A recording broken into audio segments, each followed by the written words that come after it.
Hindi lahat ng tao, kapag hiningian mo, tutulungan ka.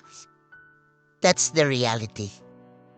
Pero hindi ibig sabihin nun, masamang tao na yung tumanggi sa'yo magbigay ng tulong. Lalo na at financial help, ang hinihingi mo. Pag may negosyo ang tao, hindi automatic na mayaman o mapera yan. Sa madaling salita, walang cash yan. Lahat halos nasa product. Alam nga naman, yung puhunan ipahiram sa'yo. Huwag po nating inormalize yung ganyang ugali na inuobliga yung hinihingian. Kapag may naitulong, thank you. Kung wala, move on.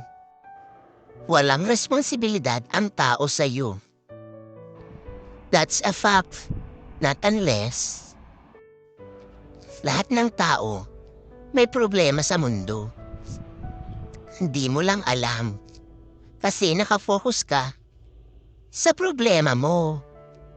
Kapag natanggihan ka, huwag magdamdam.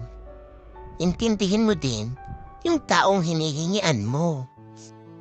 At the same time, bago ka humingi ng tulong, tulungan mo din ang sarili mo.